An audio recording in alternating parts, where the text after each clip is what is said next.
What's happening, folks? Welcome back to the channel. This is a quick reaction to yet another Celtic trouncing of an English Premier League team in pre-season after it finished Celtic 4, Newcastle 0 at Celtic Park today. I thought it was a really good outing for the team again, a really good run out. Again, it's a step up in terms of the level of opponent. We talked about that on Wednesday. Sporting Lisbon being probably the best team we'd played so far in our preparations. A good performance, some really good things you could see in terms of the intensity, the way we played out from the back at times. A lot of good intensity across the pitch, both with and without the ball. I think that was continued today. And again, Newcastle, probably a step up from Sporting Lisbon as a pre-season friendly. So it's difficult to really hold too much weight in it because there's always strange results and strange performances in pre-season.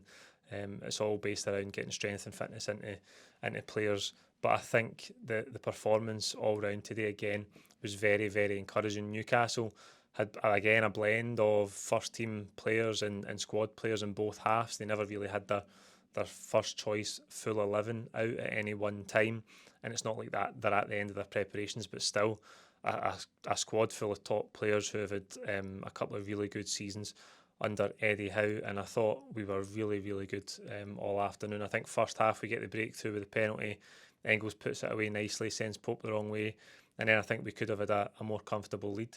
Getting in at half time, we did eventually get the second goal through Johnny Kenny, who I thought had a good afternoon all round again. He looked really sharp. I think some of his link up play is good. He missed a brilliant chance before the goal that he did score, where it's a cut across from Yang. We work it well down the right hand side. Yang gets in. It's a decent enough ball right into Kenny's path, and I don't know if he was just in the back of his mind worried about Pope coming out to his feet, but he didn't get a clean contact, because if he did, Pope would come out to meet him and he was just going to pass the ball in an empty net. Should have scored. He did score 5 or 10 minutes later, straight from a Kasper Schmeichel kick out. The ball just skid off the wet surface, and Nick Pope looks a bit silly because he's sort of rushed out, misjudged the flight of it, it's gone over him, and it's given Johnny Kenny an empty net. But I think his performance all round, Johnny Kenny, was very encouraging. And again, he's putting himself in the conversation for, can he be a key part, or at least a meaningful part of this Celtic squad this season, because we confirmed the signing of Shin Yamada this morning from Japan. That's another striker in the door. Callum Osmond has already signed for the club early in the season.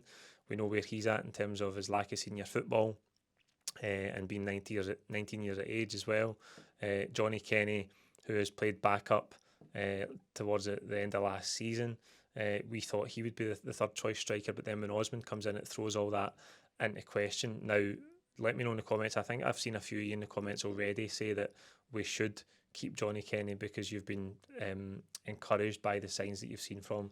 Let us know again after today. Do you think Osmond's probably the one that should go out on loan, and Johnny Kenny really can make a case for contributing in a meaningful way this season? Because I think he's came up well and he's looked good in some of these pre-season games. Again, I like the sharpness, I like the intensity. Some of his link-up play has been really good. He's involved in the third goal at the start of the second half again, comes deep to keep the ball moving.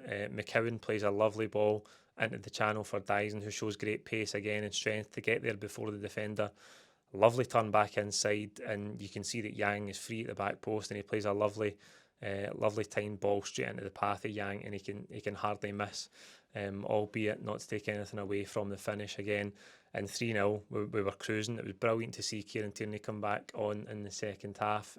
What a reception he got. That was brilliant to see. Again, I can't wait to see him in a competitive game, his first competitive game back at Celtic Park as well. But a really nice welcome back for him on his return to Celtic Park, and I thought he was brilliant as well. You can see what he adds to the team here in Tierney in terms of his power down the left hand side. Some of his deliveries I thought were brilliant. He had one to Adamida, I think that was just in the last minute, where he picks him out lovely at the back post. But obviously he sets up the fourth goal for Liam Scales as well. Well, a lovely left-footed cross, and Scales just powers the header into the near corner again. Nick Pope helpless. I think there was changes in Newcastle goal in the second half, but goalkeeper helpless. 4-0, and we really cruised through the rest of the game. I thought Inamura came up well again before he came off to be replaced by Kieran Tierney. I think he's got a brilliant intensity about him. I think he again could be one. It's hard, as I say, to read too much into these pre-season games, but again, he's making a strong case for really taking a meaningful part in the squad this season. Do we have to go out and get another left back in if he can perform at this level that he showed early doors in these pre-season games, where it looks like he's got a really nice intensity about him. He's got composure on the ball. Whenever he's been pressed at times today by Newcastle, he stayed calm. It looks like he's comfortable on it in terms of how he can pass the ball. So I think Inamura looks like we have maybe found something there. Again, it's early days and you can't rush to judgment, but he's came up well so far in pre-season, and I would like to see more of him. And again, alongside him was Austin Trusty, left centre half today. Brilliant. I see a lot of comments on social media following the game as well. A lot of people really impressed with Trusty today, and it's interesting because if you think about his best performances in a Celtic jersey, they have come against the top opposition. They've come in the Champions League away at Atalanta, where he was colossal. I think in the away leg against Bayern Munich, he was very, very good, defended well. I think today, again, all the caveats about it being a pre-season friendly, he's up against a good team with some dangerous players in attack. I think he read it well. I think he had great intensity in his defending. He made numerous blocks. I think there was one early second half where he made 2 or 3 blocks in the space of maybe 10, 15 seconds. He just kept getting his body in front of the ball and showing a real determination to keep it out Kasper Schmeichel's net. I think, as I say, he read it well, he defended well, a good intensity, which I think was replicated across the pitch collectively by the entire team today. Again, that's a nice hallmark, thinking about going into the start of the season. We are defending well. I think without the ball, we're showing really good aggression. And again, it's maybe different against these high caliber teams from Europe, maybe a better level than we're used to playing week in and week out domestically. But I think the reaction to losing the ball from the team was very, very good today. Numerous times where we lost the ball, and within 5 or 6 seconds, there's 2 or 3 Celtic players smothering Newcastle trying to win it back. And I think not just that reaction to losing possession, but generally the intensity and how we pressed when we didn't have the ball was really, really good and really encouraging. But to come back to Trusty, that level of performance, that type of intensity and that sort of assurance in his defending is what you're looking for week in and week out. Now we know he didn't show that last season. There was far too much inconsistency, and there was times in those domestic games where he got complacent, where he got bullied, where he maybe wasn't showing enough physical strength. But I think at times in those European games he really stood out. And again today, similar. I think again he looks like he's almost better suited to facing higher opposition, high level opposition, but he has to do more defending. It could be the domestic games where he maybe loses concentration. Like I say, the complacency creeps in. He's got a bit more time in the ball when he's on it to make those sorts of mistakes as well. But I think in terms of his out and out defending against higher level teams, he has been good, and you just wish that he could find that consistently week in and week out, because if he could, you would be much more confident about him partnering Carter Vickers for a longer term, because that's the type of partner we need for Carter Vickers, someone who can defend like that against the good teams. Like I say, I think he had a good all-round defensive display today, very, very good. We saw the changes come in the second half. Like I say, Kieran Tierney, really good coming on, and we really ran out comfortable. When Ida has that chance right at the end where Tierney picks him out, as I say, at the back post with a cross, could maybe have made it 5-0. Again, going back to last season where we beat Man City, hammered Chelsea, and we've absolutely demolished Newcastle today as well. So there you go for your Farmers League and your pub team comments that often come from down south. And yes, I know it's a pre-season friendly and it comes with all the usual caveats, but it's nice to just remind these clubs who probably think that even in a pre-season friendly they're going to rock up and demolish Celtic. And a really comfortable day for us all round. Some really encouraging signs in terms of the performance, and I think there's a lot to build on there. Again, we're still looking for more additions. I think the wide areas are key for us. Brendan Rodgers has said he wants another striker, despite the arrival of Yamada. In left back, as I say, is a question mark. You can let us know. Would you like to see us go and bring in another left back to go along with Tierney there? Or do you think Inamura has shown us enough that he can maybe play that role this season? And he's maybe you've got enough confidence in him that he can maybe step up whenever he's required to stand in for Tierney, or do you think that's too big an ask and we really do need to think about bringing another player in there?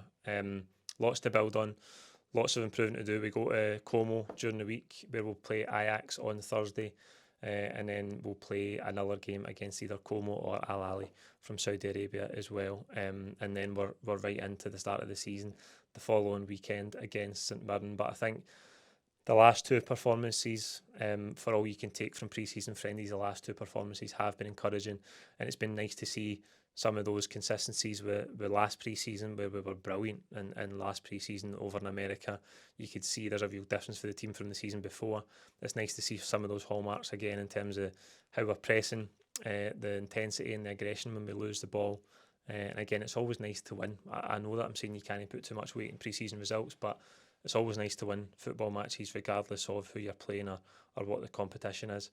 And that's another good one for us today. Before we round up today, I just want to touch briefly on some transfer news. There was obviously that link coming out from Romania in the last 24 hours or so that Celtic had bid €8 million for Cluj striker Lewis Muntunu. I mean, that's come from absolutely nowhere. Really left field link. That some of the reports are suggesting that Cluj are looking for like up to €15 million. Now, there's always crazy numbers bandied about for these players. We had that with Isaac Janssen a couple of weeks ago, where we didn't know where the fee was. When I made the video in the morning, it was 10 million. By the afternoon, it was 3 million, and then the next day, he'd signed for Nice for €9 million. Who knows what's to be believed in terms of these newspaper reports coming out from other countries? But that one does seem a bit strange. We'll see if it develops into anything more serious, but that is probably in the ballpark of what you would think Brendan Rodgers is looking for in terms of a striker, and not just the fee. I know that the fee suggests we're signing a player of a higher calibre, but it's clear that Brendan Rodgers is intent on bringing something else in up front. And even though Shin Yamada's here now, and like I say, right now we've got Ida, Yamada, Osmond, Johnny Kenny, we've got 4 strikers, so there's going to have to be movement outward there with at least one of those players, certainly if we're bringing another one in. So we'll keep tabs on that. The pursuit of a striker is clearly something that Celtic are working on, and if there's anything more serious on that link to the Cluj striker Muntunu, then we'll come back and talk about it in some more detail. But that's it for tonight. Just want to give you a quick reaction to the game today, and I will see you next week. Thank you.